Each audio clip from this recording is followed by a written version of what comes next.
నమస్కారం, రాకి న్యూస్కి స్వాగతం. ముందుగా హెడ్లైన్స్. అందరి సహకారంతో కోటపుకొండ తిరునాళ్ల విజయవంతం. మీడియా సమావేశంలో ఎమ్మెల్యే అరవిందబాబు వెల్లడి. కోటపుకొండ తిరునాళ్లలో మద్యం అమ్మిన హోంగార్డుపై సస్పెండ్ వేటు. ప్రబల తిరుగు ప్రయాణంలో అపశృతి. స్థానిక కాకుమాను వారి వీధిలో కరెంట్ స్తంభానికి తగిలిన ప్రభ.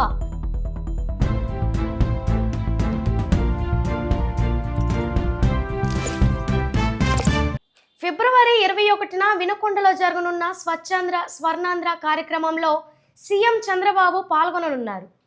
ఈ నేపథ్యంలో మంగళవారం ఉదయం జిల్లా కలెక్టర్ కృతికా శుక్లా స్థానిక జూనియర్ కళాశాలలోని హెలిప్యాడ్ స్థలాన్ని, ఎన్ఎస్పి కాలనీ గ్రౌండ్లో జరగనున్న సభాస్థలి, స్థానిక కమ్యూనిటీ ఆరోగ్య కేంద్రంలోని బయోమెడికల్ వేస్ట్ స్టోరేజ్ గదిని పరిశీలించారు. అనంతరం వివిధ శాఖల అధికారులతో సమీక్షా సమావేశం నిర్వహించారు. ఈ కార్యక్రమంలో ఆర్డీఓ మధులత, రెవెన్యూ, పోలీస్, ఆరోగ్య శాఖ, విద్యుత్, పురపాలక శాఖ అధికారులు పాల్గొన్నారు. అంతే, ప్లాస్టింగ్ పెయింట్ అంతే. ఎలక్ట్రిసిటీ ఉంది, టేబుల్ చైర్స్ ఉన్నాయి. ఎలక్ట్రిసిటీ ఉన్నాయి, ఫ్యాన్స్ ఉన్నాయి.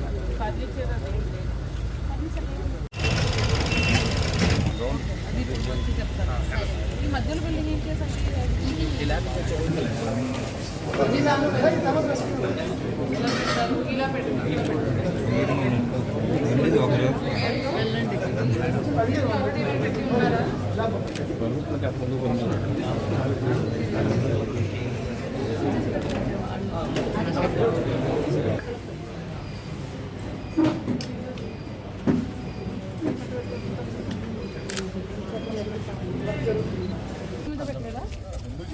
రెండు చేయండి.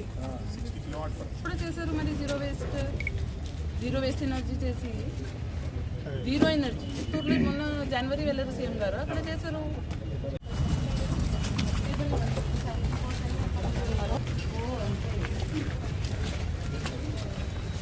అమరావతిలో దివ్య రథోత్సవంలో పురవీధుల్లో విహరించనున్న బాల చాముండిక సమేత అమరేశ్వరుడు రథోత్సవం తిలకించడానికి వివిధ ప్రాంతాల నుండి భారీగా భక్తులు తరలివచ్చారు.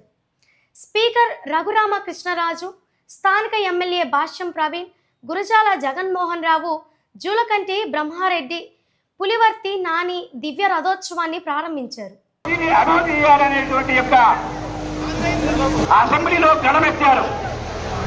అంతేకాదు ఆయన ప్రతి క్షణం కూడాను అమరావతిని అభివృద్ధి చేయాలనేటువంటి యొక్క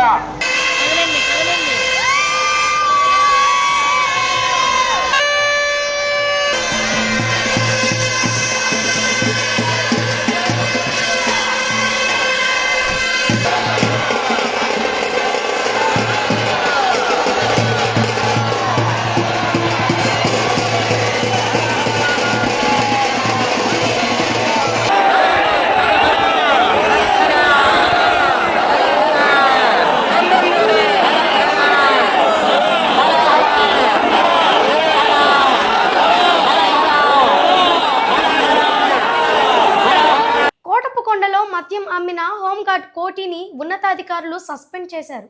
మద్యం దుకాణం ఏర్పాటు చేసి విక్రయించటంలో మరో కానిస్టేబుల్ ప్రమేయం కూడా ఉన్నట్లు సమాచారం. కోటపుకొండలో మద్యం అమ్మకాలు చేపట్టిన వారిలో ఎంతమంది పోలీసుల ప్రమేయం ఉందనే కోణంలో ఉన్నతాధికారులు విచారణ చేపట్టారు.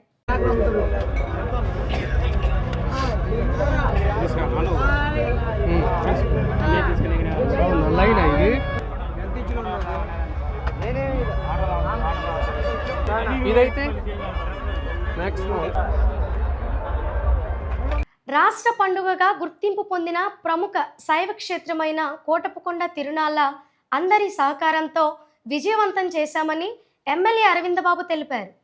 క్రింది స్థాయి వారి నుండి పై స్థాయి వారి వరకు ప్రతి వారు సహకారంతో మహాశివరాత్రి పండుగ ఆధ్యాత్మికతతో, సనాతన ధర్మంతో విజయవంతం చేసినందుకు ప్రతి వ్యక్తికి పేరు పేరున ధన్యవాదాలు తెలిపారు.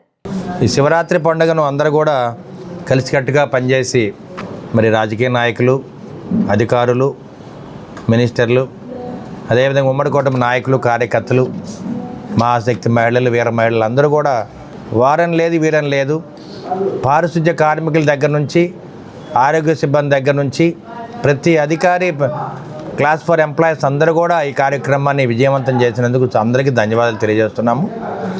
ముఖ్యంగా ఈ కార్యక్రమంలో ఏదైతే మన ప్రియతమ నేత నారా చంద్రబాబు నాయుడు గారు ముఖ్యమంత్రిగా, డిప్యూటీ సీఎంగా పవన్ కళ్యాణ్ గారి ఆధ్వర్యంలో మన ఎండోమెంట్ మినిస్టర్ గారు, అదేవిధంగా ఎలక్ట్రిసిటీ మినిస్టర్ గారు, హోమ్ మినిస్టర్ గారు, వీళ్ళందరూ కూడా వీళ్ళ ఆధ్వర్యంలో మరి చీఫ్ విప్ జీవి ఆంజనేయులు గారు, మన నర్సాపేట లోకల్ ఎమ్మెల్యే ఆధ్వర్యంలో అందరం కూడా కలిసికట్టుగా పనిచేశాం.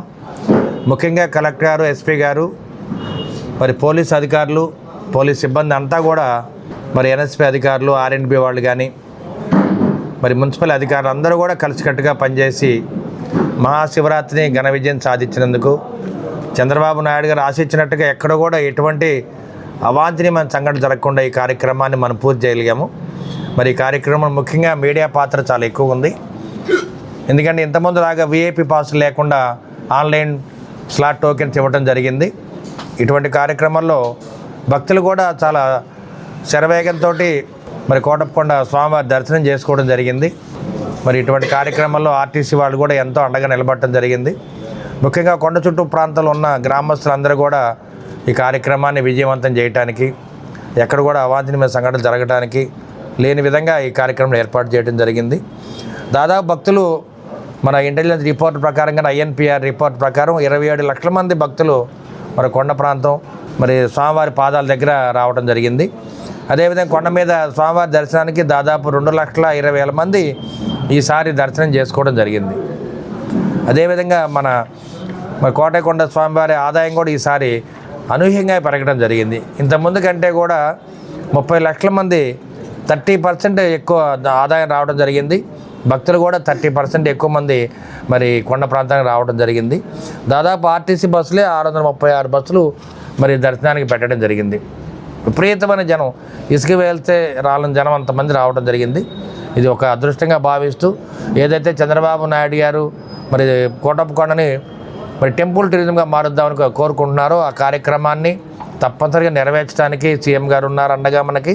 అదేవిధంగా డిప్యూటీ సీఎం గారు కూడా ఈ మధ్య మరి కోటప్పకొండకి రావడం జరిగింది. వారు కూడా మరి కొండ ప్రాంతాన్ని టూరిజం ప్లేస్గా, టెంపుల్ టూరిజంగా మారుద్దామని ఆలోచన చేస్తారు. కాబట్టి ప్రతి ఒక్కరికి పేరు పేరున మరి శివరాత్రి, మహాశివరాత్రి శుభాకాంక్షలు. అదేవిధంగా ఆ కార్యక్రమాన్ని ఘనంగా విజయం సాధించినందుకు మరి చంద్రబాబు నాయుడు గారి దగ్గర నుంచి, డిప్యూటీ సీఎం దగ్గర నుంచి అందరు మినిస్టర్లకి, అధికారులకి, కలెక్టర్ గారికి, ముఖ్యంగా మీడియా సోదరులకి మనస్ఫూర్తిగా ఆ స్వామివారికి తరపున ధన్యవాదాలు తెలియజేస్తున్నా.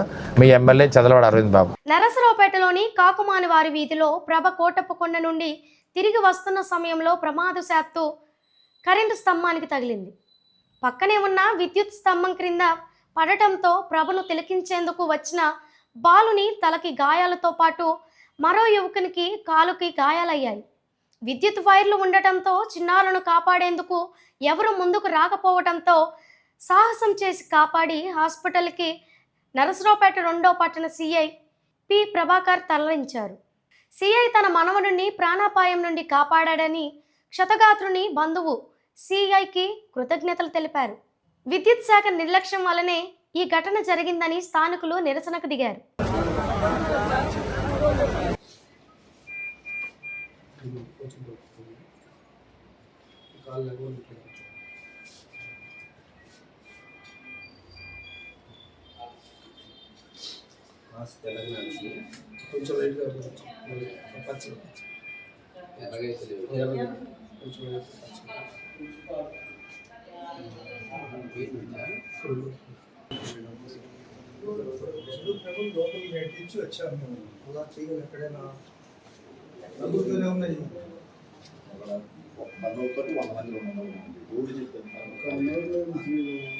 నమస్తే అండి, మాది కొత్తబాయి బజార్ అండి. నిన్నేమో శివరాత్రి అని ప్రభలు కట్టారు. ఈరోజు తిరిగి ప్రభలు ఇంటికి వస్తున్నాయి. వచ్చేదాలో కాకుమాన్ బజార్లో అక్కడికి వచ్చేటప్పుడు ప్రభలు వస్తుంటే ప్రభ తగిలి కరెంటు స్తంభం పడిపోయింది. అప్పుడు నా మనవడు ఉన్నాడు ఆడ. నా మనవడు చూడటానికి పోయాడు. చూడటానికి పోయినప్పుడు నా మనవడికి కొంచెం దెబ్బలు తగిలినాయి.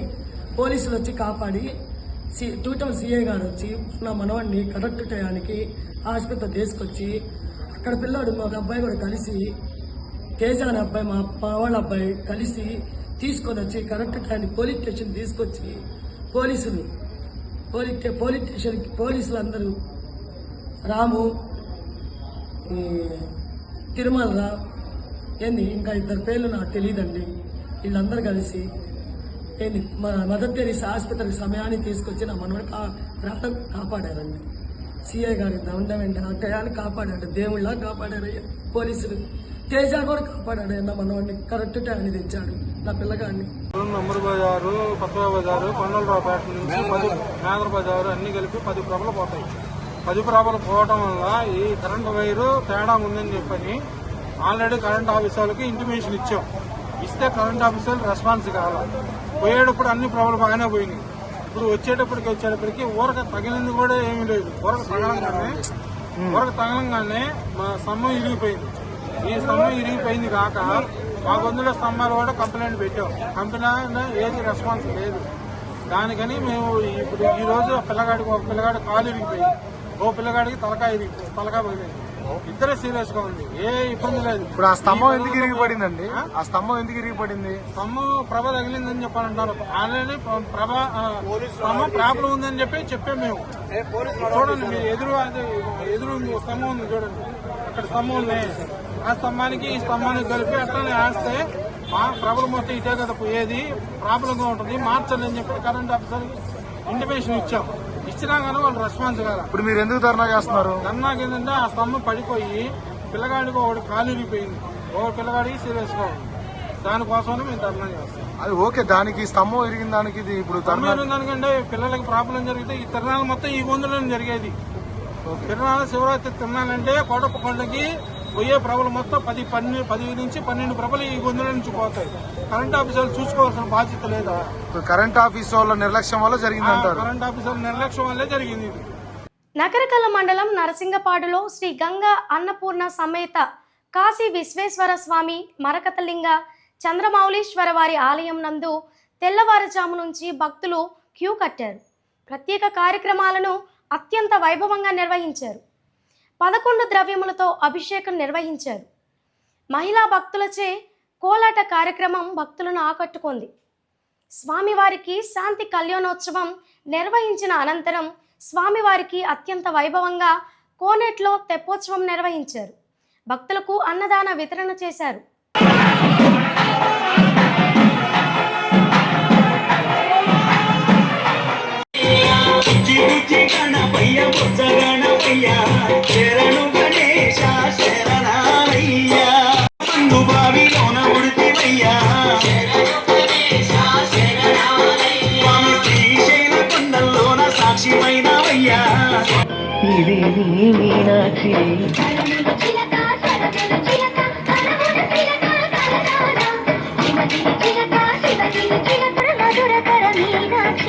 కంచి పట్టున కామాక్షి మహిని మహిమ గల మీనాక్షి కాశీలో విశాలాక్షి.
శివప్రసాదరావు స్టేడియంలో శాప్ లీగ్స్ 2026 అండర్ 13, 15, 17, 19 కేటగిరీలో చెస్ క్రీడాంశములలో పోటీలు మరియు జిల్లా జట్ల ఎంపికలు కార్యక్రమంలో ముఖ్య అతిథిగా నరసరావుపేట శాసనసభ్యులు డాక్టర్ చదలవాడ అరవిందబాబు పాల్గొన్నారు.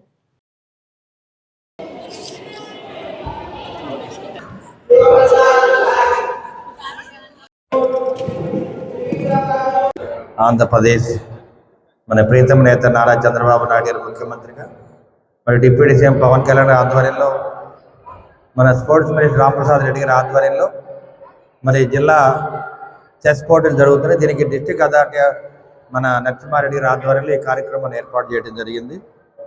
మరి ఎక్కువ మంది చిన్నారులందరూ కూడా చెస్ ఆడటానికి రావడం జరిగింది. చెస్ ఆడటం వల్ల మనందరికి కూడా మేధా సంపత్తి పెరుగుద్ది అనమాట. అందుకని ఎక్కువ మంది అడ్వాన్స్డ్ జేఈ మెయిన్స్ కానీ మన IIIT సెలెక్ట్ అయ్యే వాళ్ళందరూ కూడా పిల్లలు చెస్ బాగా ఆడతారు. అంటే మంచి ఆలోచన శక్తి పెరుగుద్ది కాబట్టి మరి పిల్లలందరూ కూడా బాగా చెస్ ఆడాలని నేను కోరుకుంటా ఉన్నాను. మా రోజుల్లో మాకు చెస్ పెద్ద ఉండేది కాదు, ఎక్కువగా ఫీల్డ్ గేమ్స్ ఆడుతుండేవాళ్ళు. ఇప్పుడు పిల్లలందరూ కూడా చెస్ బాగా ఆడుతున్నారు. నిన్న మొన్న last week MIM college measurement Shasanur కాలేజీలో కూడా మరి నేషనల్ చెస్ పోటీలు కూడా పెట్టడం జరిగింది. మీరందరూ కూడా చెస్ బాగా ఆడండి. అంటే దీనికి ఎక్కువ టైం కేటాయించాలి, మరి అదొక్కటే ప్రాబ్లం. రోజు 1 అవర్ అన్నా చెస్ ఆడటం మంచిది. అంటే అలవాటు ఉన్న పిల్లలు ఎవరు ఆగలేరు కాబట్టి చెస్ ఆడే పిల్లలు మళ్ళీ ఫీల్డ్ గేమ్స్ రారు, వస్తారా? ఫీల్డ్ గేమ్స్ ఆడలేరు. అందుకని దేన్నో ఉదాహరణ ఎంచుకుంటే మాత్రం డెఫినెట్గా మీ మేధా సంపత్తి పెరుగుద్ది, మీకు మంచి మార్కులు వస్తాయి. రాబోయే కాలంలో మంచి మీరు IASలు IPSలు ఈ విధంగా చాలా సెలెక్ట్ అవుతారు. మీ అందరూ కూడా బెస్ట్ ఆఫ్ లక్. ముఖ్యంగా నరసింహారెడ్డికి DSI గారికి నా ధన్యవాదాలు తెలియజేస్తున్నాను. మరి పిల్లలందరూ క్రీడాకారులందరికీ కూడా శుభాకాంక్షలు. స్టేట్ బ్యాంక్ కొత్త యాక్సిడెంటల్ పాలసీ ప్రవేశపెట్టినట్లు రీజనల్ మేనేజర్ రవికుమార్ తెలిపారు. సంవత్సరానికి 3,000 కడితే 60 లక్షల రూపాయల వరకు యాక్సిడెంటల్ పాలసీని ప్రారంభించినట్లు State Bank of India regional manager Ravikumar తెలిపారు. నా పేరు Ravikumar, regional manager State Bank of India, Narasaraopet, Palnadu జిల్లా. ప్రియమైన ఖాతాదారులారా, మీకు ఒక శుభవార్త. భారతీయ State Bank SBI general personal accident insurance, PAI అంటారు, PAI, పర్సనల్ యాక్సిడెంట్ ఇన్సూరెన్స్ కింద ఇంతవరకు మనకి గరిష్టంగా 2,000 రూపాయలు సంవత్సరానికి కట్టినట్లయితే 40 లక్షల రూపాయలు మనకి క్లెయిమ్గా వచ్చేటటువంటి స్కీమ్ని మీకు అందరికీ తెలిసే ఉంటుంది. ఈ వారం కొత్తగా లాంచ్ చేసినటువంటి పర్సనల్ యాక్సిడెంట్ ఇన్సూరెన్స్ స్కీమ్లో 3,000 రూపాయల సంవత్సరానికి మీరు కట్టుకున్నట్లయితే, ఏమైనా ప్రమాదం జరిగినట్లయితే ప్రమాద బీమాగా 60 లక్షల రూపాయలు ఇచ్చేటటువంటి ఏర్పాట్లు చేస్తుంది. కాబట్టి ఈ విషయాన్ని మీకు అందరికీ మేము తెలియజేస్తున్నాం. ఈ యొక్క స్కీమ్లో 100 రూపాయల నుంచి మీకు ప్రారంభమవుతుంది. అంటే 100 రూపాయలు ఎవరైనా చేసినట్లయితే వాళ్ళకి 2 లక్షల రూపాయలు, 200 రూపాయలు, 500 రూపాయలు, 1000 రూపాయలు, 2,000 రూపాయలు, 3,000 రూపాయలు. ఈ రకంగా ఈ స్కీమ్ని మీకు భారతీయ స్టేట్ బ్యాంక్ పల్నాడు జిల్లాలో ఉన్న 42 శాఖలు మీకు అందిస్తాయి. ఒకవేళ మీకు ఎవరికైనా ఇంట్రెస్ట్ ఉన్నట్లయితే నా వాట్సాప్ నెంబర్కి మీరు మెసేజ్ పెట్టండి. మా యొక్క టీం, మా సిబ్బంది 24 గంటలు మీకు సపోర్ట్ చేయడానికి సిద్ధంగా ఉన్నారు. నా నెంబర్ 9908664555, 9908664555. Thank you. నరసరావుపేటలో పాతూరు శివాలయం నందు ఇటీవల జరిగిన శ్రీ గంగా పార్వతీ సమేత భీమలింగేశ్వర స్వామి మరియు గంగా మహాలక్ష్మి అమ్మవార్ల తెప్పోత్సవ వేడుకలను సహకరించిన దాతలకు నేడు కపలవాయి విజయ్ కుమార్ ఆధ్వర్యంలో అందరికీ సన్మానం చేసి మెమొంటో అందజేశారు. ఈ సందర్భంగా విజయ్ కుమార్ మాట్లాడుతూ 55 సంవత్సరముల క్రితం ఆగిపోయిన తెప్పోత్సవ వేడుకలను ఈ సంవత్సరం జరుపుకొనుట ఎంతో ఆనందదాయకంగా ఉన్నదని తెలియజేశారు. ఈ కార్యక్రమానికి సహకరించిన కలెక్టర్, శాసనసభ్యులు మరియు ప్రభుత్వ అధికారులు అందరికీ ప్రత్యేక అభినందనలు తెలిపారు. ఇక నుండి ప్రతి సంవత్సరము తెప్పోత్సవ వేడుకలను అందరి సహాయ సహకారములతో చేయుటకు నిర్ణయించారు. ఈ కార్యక్రమానికి జమా ఖర్చుల విషయంలో మొత్తం ఖర్చు 7,87,600 రూపాయలు కాగా దాతల ద్వారా 2,70,000 రూపాయలు వచ్చాయని, మిగిలిన సుమారు 5 లక్షల రూపాయల ఖర్చును చైర్మన్ కపలవాయ విజయ్ కుమార్ భరించారని తెలిపారు. ఈ కార్యక్రమానికి ప్రసాదం దాతలు కుర్రపాండు రంగారావు మరియు వారి ముగ్గురి స్నేహితుల వద్ద 1,02,000 రూపాయలను వినియోగించడం జరిగిందన్నారు. తెప్పోత్సవం వల్లభచర్లో జరిగింది. ఆ కార్యక్రమానికి సహకరించిన అందరికీ ఈరోజు నేను సన్మానం చేయడం జరిగింది. మొత్తం 13 మంది నాకు సహకరించారు. వారు ఇచ్చిన అమౌంట్ కూడా వారి కాగితాలు మొత్తం ఉపయోగించాను. ఈ జమా ఖర్చులు కూడా చెప్పడం జరిగింది. మొత్తం 7,87,000 రూపాయలు అయింది. నాకు వస్తువులైంది 2,70,000 రూపాయలు. మిగతా అన్ని నేనే పెట్టుకున్నాను. అసలు కమిటీ నెంబర్ లేకుండా మొట్టమొదటి నేనే చేద్దాం అనుకున్నాను. కానీ ఇది ప్రతి సంవత్సరం జరగాలి, మీరు కమిటీ నెంబర్లు వేసుకోండి అని అంటే అప్పుడప్పుడు వారం రోజుల ముందు కొంతమందితో మాట్లాడాను. నాకు టైం ఉంటే మా బంగారు వ్యాపారస్తులే నాకు అందరూ సహకరిస్తారు. ఆ 30 మంది తలా 10,000 వేసుకున్నాను, నాకు డబ్బులు వచ్చాయి. కానీ అడగడానికి కూడా టైం లేదు. అడిగినంత వరకు వెంబడే అందరూ ఇచ్చారు. ఈరోజు జమ్మా ఖర్చు కూడా చూడడం జరిగింది. అదే రకంగా మధ్య బ్రహ్మానందం గారు నాకు అప్పట్లో 10,000 ఇచ్చారు. ఆ డబ్బులు కూడా ఇవాళ వరకు నా దగ్గరే ఉన్నాయి. వడ్డీతోటి సుమారు 3,00,000 ఉన్నాయి. ఇంకా నేను కారణం కాదు, ఎందుకంటే 72 ఏళ్ళు దాకా ఈ డబ్బులు ఇవ్వాలని అని చెప్పి మధ్య బాల గారికి ఈరోజు సాయంత్రం ఆ మిగిలిన డబ్బులు కూడా ఇవ్వడం జరుగుతుంది. ఇంకా ఎక్కువ సంవత్సరాలు మనం ఉంచుకోవడం కూడా ధర్మం కాదని ఉద్దేశిస్తే నేను ఆ డబ్బులు పూర్తి చేస్తున్నాను. ప్రతి సంవత్సరం కూడా మధ్య రామరమ్మ గారు, మధ్య ప్రసాద్ వాళ్ళు అన్నదమ్ములు ముగ్గురు కూడా దసరా నవరాత్రులు కానీ శివమొక్కటి కానీ మొట్టమొదటి నుంచి చేస్తూ ఉన్నారు. మరి అప్పట్లో మధ్య రామానందం గారు మా ఇంటికి వచ్చి ఈ డబ్బులు నాకు ఇచ్చారు. నాకు ఎందుకంటే 3 అబ్బాయిలు మీకున్నారు, వారికి ఏమన్నా కాదు, నువ్వే ఈ డబ్బులు ఖర్చు పెట్టాల్సిందే అని చెప్పి అనుకోకుండా ఇన్ని సంవత్సరాలు దగ్గర నుంచి ఖర్చు పెట్టాను. ఈ అవకాశం ఇచ్చినందుకు మధ్య రామరమ్మ గారు మనస్ఫూర్తిగా జరుగుతున్నాను. నరసరావుపేట ఎమ్మెల్యే చెదలవాడ అరవిందబాబు బడ్జెట్పై మీడియా సమావేశంలో మాట్లాడారు. ప్రభుత్వం ఏర్పడిన తర్వాత 3వసారి బడ్జెట్ని ప్రవేశపెట్టిన ఘనత మంత్రి పయ్యావుల కేశవ్కి దక్కిందన్నారు. ఈ ప్రభుత్వం యొక్క పనితీరుని అద్దం పట్టేలా బడ్జెట్ ప్రవేశపెట్టడం జరిగిందని, ఈ బడ్జెట్ అంటే లెక్కల పట్టి కాదు, అంకెల గారడి కాదని, 5 కోట్ల ప్రజల మనోభావాలను తగ్గట్లు ఉన్నదని ఎమ్మెల్యే అరవిందబాబు అన్నారు. మరి 3వసారి బడ్జెట్ని ప్రవేశపెట్టిన ఘనత మరి పయ్యావుల కేశవ్ గారికి దక్కింది. ఈ ప్రభుత్వం యొక్క పనితీరుని అద్దం పట్టే విధంగా ఈ బడ్జెట్ని ప్రవేశపెట్టడం జరిగింది. ఈ బడ్జెట్ అంటే లెక్కల పట్టి కాదు, అంకెల గారడీ కాదు, 5 కోట్ల ప్రజల మనోభావాలని తీర్చిదిద్దే విధంగా ఈ బడ్జెట్ని ప్రవేశపెట్టడం జరిగింది. ఇది చాలా బాధ్యత గల మరి బడ్జెట్ అన్నమాట. ఇటువంటి కార్యక్రమంలో రాష్ట్ర బడ్జెట్ మొత్తంగా 3,32,000 కోట్ల రూపాయలతోటి ఈ బడ్జెట్ని ప్రతిపాదించడం జరిగింది. ఈ ప్రతిపాదన 14వ తేదీ ఫిబ్రవరిన అసెంబ్లీ సమావేశాల్లో బడ్జెట్ని ప్రవేశపెట్టడం జరిగింది. పూర్తిగా 3,32,000 కోట్ల రూపాయల బడ్జెట్లో ముఖ్యంగా మన ప్రీతం నేత నారా చంద్రబాబు నాయుడు గారు, పవన్ కళ్యాణ్ ఆశీస్సులతోటి చంద్రబాబు నాయుడు గారు ఎప్పుడు కూడా రైతుల పక్షపాతి కాబట్టి మరి ఒకటి వ్యవసాయానికే 13,840 కోట్ల రూపాయలని మరి ప్రతిపాదన చేయడం జరిగింది. కానీ అదేవిధంగా వ్యవసాయంలో పూర్తిగా హార్టికల్చర్ కానీ, సెరికల్చరు, ఏదైతే వ్యవసాయ పనిముట్లు ఇవ్వడానికి కానీ, స్ప్రింక్లర్స్ ఇవ్వడానికి కానీ, వీటి మొత్తం మీద కూడా అగ్రికల్చర్ విభాగంలో 53,000 కోట్ల రూపాయలని ప్రతిపాదన చేయడం జరిగింది. అదేవిధంగా విద్యాపరంగా దాదాపు 32,000 కోట్ల రూపాయలని ఈ బడ్జెట్లో ప్రతిపాదన చేయడం జరిగింది. అదేవిధంగా హెల్త్కి కూడా దాదాపు 19,000 కోట్ల రూపాయలని ప్రతిపాదన చేయడం జరిగింది వైద్యానికి. ఇదే విధంగా మన అగ్రికల్చర్ విభాగంలో దాదాపు ఒక వ్యవసాయానికే 13,000 కోట్ల రూపాయలు మరి ప్రతిపాదన చేయడం జరిగింది. ఆర్ఎండ్బి బిల్డింగ్స్ వీటికి దాదాపు 10,000 కోట్ల రూపాయలని ప్రతిపాదన చేయడం జరిగింది. అదేవిధంగా ప్రాజెక్ట్స్ మరి అమరావతి కానీ, పోలవరం కానీ వీటిని నిర్మించడానికి దాదాపు 18,000 కోట్ల రూపాయలని ప్రతిపాదన చేయడం జరిగింది అన్నమాట ఈ బడ్జెట్లో. అంటే ఎక్కువ ఆలోచనతోటి రాబోయే కాలంలో పోయిన సంవత్సరం కంటే కూడా దాదాపు ఒక 30% బడ్జెట్ని పెంచడం జరిగిందనమాట. అదేవిధంగా హౌసింగ్ అంటే పేద ప్రజలకు ఇల్లు కట్టుకోవడానికి, అదే ఇల్లు నిర్మించుకోవడానికి దాదాపు 6,357 కోట్ల రూపాయలు మరి ప్రతిపాదన చేయడం జరిగింది. అదేవిధంగా ఎస్టీలు కానీ, ఎస్సీలు కానీ, బీసీలు, ముస్లిం మైనారిటీ సోదరుల్ని ఆదుకోవడానికి వీలుగా ఎస్సీలకి అయితే దాదాపు 20,000 కోట్ల రూపాయలు వాళ్ళ ఆర్థిక అభివృద్ధి కోసం మంజూరు చేయడం జరిగింది. అదేవిధంగా ఎస్టీలకి అయితే దాదాపు 9,000 కోట్ల రూపాయలని మంజూరు చేయడం జరిగింది. అదేవిధంగా ముస్లిం మైనారిటీ సోదరులకి వాళ్ళ అభివృద్ధి కోసం దాదాపు 4,000 కోట్ల రూపాయలని ఈ ప్రతిపాదన చేయడం జరిగింది. ముఖ్యంగా మన జనాభాలో సగభాగం ఉన్న బీసీలకి దాదాపు 51 కోట్ల రూపాయలని వాళ్ళ ఆర్థికంగా అభివృద్ధి చెందడానికి ఈ బడ్జెట్లో ప్రతిపాదన పెట్టడం జరిగింది. ముఖ్యంగా మరి మహిళలు కానీ దివ్యాంగులు వీళ్ళ అభివృద్ధి కోసం దాదాపు 4,000 కోట్ల రూపాయలని మరి ప్రతిపాదనలో బడ్జెట్లో ఉంచడం జరిగింది. అదేవిధంగా మరి 2019-2024లో మరి గ్రాస్ డొమెస్టిక్ జీడిపి అప్పుడైతే 6.5 ఉంది, ఇప్పుడైతే 11.73గా మరి పెరగడం జరిగిందనమాట. మరి ఉమ్మడి కూటమి ఏర్పడిన తర్వాత ఇటువంటి ప్రతిపాదనలన్నీ కూడా ఎన్నో చేయడం జరిగింది.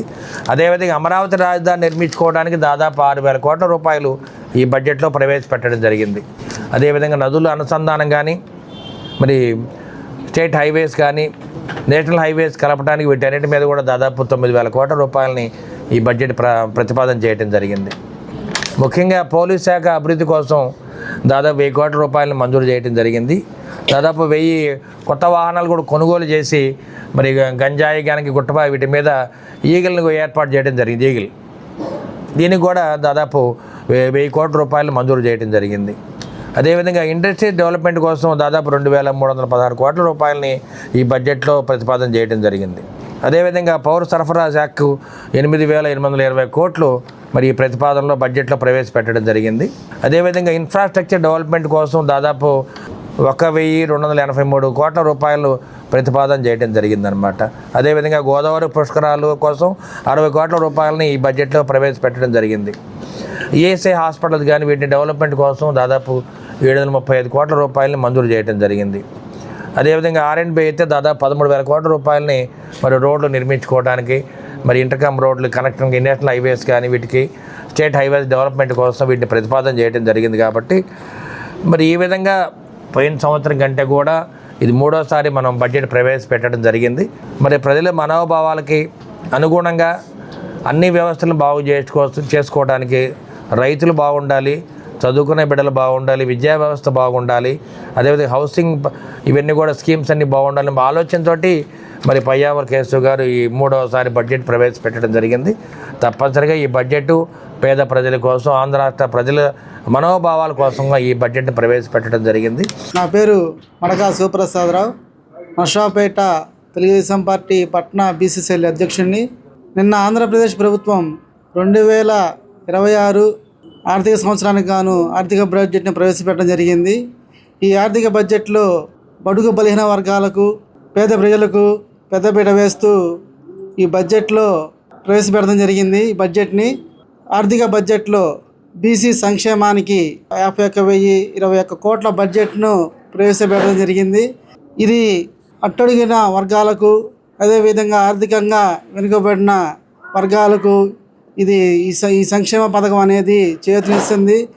మన ప్రియతమ ముఖ్యమంత్రి వర్యులు నారా చంద్రబాబు నాయుడు గారు బీసీ కులాలకు చెందిన సామాజిక వర్గాలకు అదేవిధంగా బడుగు బలహీన వర్గాలకు చేయూతనిస్తూ బడ్జెట్లో 51,000 కోట్లను ప్రవేశపెట్టినందుకు ఆయనకి మరోసారి హృదయపూర్వక ధన్యవాదాలు తెలియజేసుకుంటున్నాను. ఆంధ్రప్రదేశ్లో అమలవుతున్న Andhra Pradesh community managed natural farming విధానాన్ని సమగ్రంగా అధ్యయనం చేయడానికి ఫ్రాన్స్కు చెందిన పరిశోధక బృందం సోమవారం బెల్లంకొండ రైతు సేవా కేంద్రాన్ని సందర్శించింది. ఈ బృందంలో ప్రముఖ పరిశోధకులు డాక్టర్ బ్రునో డోరిన్, డాక్టర్ క్లేర్ లేపాల్ట్ పాల్గొన్నారు. ఏపీసీఎన్ఎఫ్ మరియు నాన్ ఏపీసీఎన్ఎఫ్ రైతుల వ్యవసాయ విధానాలు, ఆదాయం, కుటుంబ ఆరోగ్యం, జీవన ప్రమాణాలపై నిర్వహిస్తున్న సర్వేలో భాగంగా ఈ ఫీల్డ్ విజిట్ నిర్వహించారు. రైతులతో ముఖాముఖి కార్యక్రమంలో రైతు సేవా కేంద్రం సిబ్బంది పిఎండిఎస్ శ్రీనివాస్, స్థానిక ప్రకృతి వ్యవసాయ రైతులు, మహిళా సంఘ సభ్యులు పాల్గొన్న సమావేశంలో రైతులు తమ అనుభవాలను స్వేచ్ఛగా వెల్లడించారు. అనువాద సహాయంతో జరిగిన ఈ సంభాషణలో పరిశోధకులు ప్రతి అంశాన్ని నమోదు చేసుకున్నారు. జిల్లా project manager K Amalakumari Palnadu జిల్లాలో అమలవుతున్న ప్రకృతి వ్యవసాయ సాంకేతిక విధానాలు, వాటి ద్వారా రైతులకు కలిగిన ఆర్థిక ఆరోగ్య ప్రయోజనాలను వివరించారు. ఈ చర్చలు రైతులు పరిశోధకుల మధ్య సాన్నిహిత్యాన్ని పెంపొందించాయి. 1 ఎకరం నుంచి 4 ఎకరాలకు బృందం మొదట రైతులను ఇంటర్వ్యూ చేసింది. ప్రస్తుతం 1 ఎకరంలో ప్రకృతి వ్యవసాయం చేస్తున్న ఆయన వచ్చే ఏడాది 4 ఎకరాలకు విస్తరించాలనే సంకల్పాన్ని వెల్లడించారు. కుటుంబ ఆరోగ్యం మెరుగుపడిందని చెప్పడంతో పరిశోధకులు సంతోషం వ్యక్తం చేశారు. మండల కేంద్రమైన నకరికల్లుకు చెందిన Vajragiri Ravindra CRPF general duty కానిస్టేబుల్గా పనిచేస్తూ సెలవుపై ఇంటికి వచ్చాడు. తిరిగి ఆదివారం రాత్రి డ్యూటీకి వెళ్లేందుకు బయలుదేరగా మార్గమధ్యంలో రోడ్డు ప్రమాదానికి గురై మృత్యువాత పడ్డాడు. మృతునికి భార్య, 2 పిల్లలు ఉన్నారు. సిఆర్పిఎఫ్ ఆధ్వర్యంలో సోమవారం రాత్రి మృతదేహాన్ని నకరికల్లు మృతిని స్వగృహానికి తరలించారు. మంగళవారం అధికారికంగా లాంఛనాలతో అంత్యక్రియలు జరిపించారు. సిఆర్పిఎఫ్ బలగాలు గౌరవ వందనం సమర్పించి ఘన నివాళులు అర్పించారు.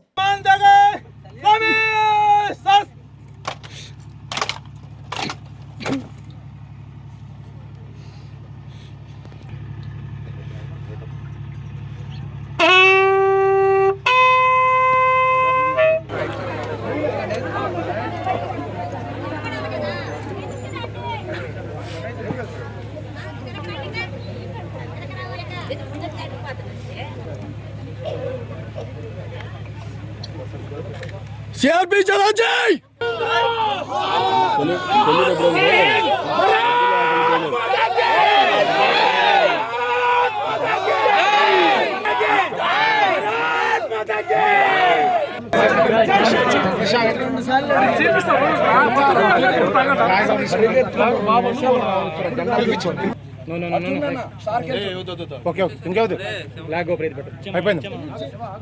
నరసరావుపేట కృష్ణవేణి డిగ్రీ కాలేజ్లో మెగా ఫార్మా జాబ్ మేళా నిర్వహిస్తున్నట్లు కాలేజ్ యాజమాన్యం ఒక ప్రకటనలో తెలిపారు. బీఎస్సీ కెమిస్ట్రీ మరియు ఇంటర్మీడియట్ పూర్తి చేసిన యువకులకు ఫిబ్రవరి 18న జాబ్ మేళా నిర్వహిస్తున్నట్లు తెలిపారు. ఈ అవకాశాన్ని నిరుద్యోగ యువకులు సద్వినియోగపరుచుకోవాలని కోరారు. ఈ నెల 18వ తారీఖున కృష్ణవేణి డిగ్రీ కాలేజీ నందు న్యూల్యాండ్స్ ల్యాబొరేటరీస్ వారి మెగా ఫార్మా జాబ్ మేళా నిర్వహించడం జరుగుతుంది. బిఎస్సి స్టూడెంట్స్, ఇంటర్మీడియట్ పాస్ అయిన స్టూడెంట్స్ ఈ జాబ్ మేళాలో ఎలిజిబిలిటీ ఉంది. కాబట్టి విద్యార్థులు ఈ జాబ్ మేళాన్ని వినియోగించుకొని ఈ జాబ్ మేళాన్ని విజయవంతం చేయవలసిందిగా ప్రార్థిస్తున్నా. వార్తలు ముగించే ముందు హెడ్లైన్స్ మరొకసారి. అందరి సహకారంతో కోటపుకొండ తిరునాళ్ల విజయవంతం. మీడియా సమావేశంలో ఎమ్మెల్యే అరవిందబాబు వెల్లడి. కోటపుకొండ తిరునాళ్లలో మద్యం అమ్మిన హోంగార్డుపై సస్పెండ్ వేటు. ప్రబల తిరుగు ప్రయాణంలో అపశృతి. స్థానిక కాకుమాను వారి వీధిలో కరెంట్ స్తంభానికి తగిలిన ప్రభ. వార్తలు ఇంతటితో సమాప్తం. మరో బులెటిన్లో మళ్ళీ కలుద్దాం. అంతవరకు సెలవు. నమస్కారం.